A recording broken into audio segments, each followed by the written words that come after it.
কাতারে থাকার পর আমি যেই জিনিসটা সবচেয়ে বেশি উপলব্ধি করতে পেরেছি সেটা হলো আরবি, অর্থাৎ আরবি ভাষা জানাটা কতটা যে গুরুত্বপূর্ণ এটা আমি বুঝতে পেরেছি কাতারে আসার পর।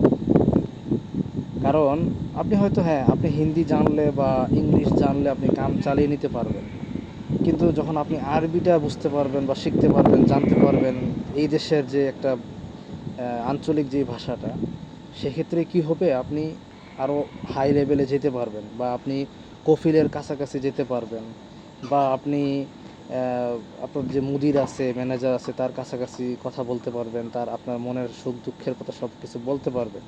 এই জন্য আরবি জানাটা খুব বেশি জরুরি, অনেক গুরুত্বপূর্ণ।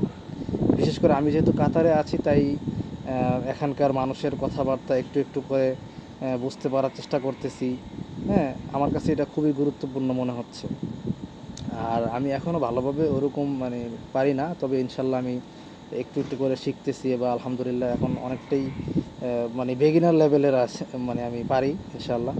বাকি ইনশাল্লাহ আমি মনে করি কোনো ভাষা শেখার জন্য আগে পারফেক্ট হওয়াটা জরুরি না, তবে প্রতিদিন একটু একটু করে 5টা 10টা শব্দ করে বা 5টা বাক্য করে শেখাটা এটা খুবই জরুরি এবং আমি সেটা চেষ্টা করতেছি। তো ইনশাল্লাহ আমার সামনে আমি আমার যে আরবি শেখার যে জার্নিটা এটাও আমি আপনাদের সাথে ইনশাল্লাহ শেয়ার করব।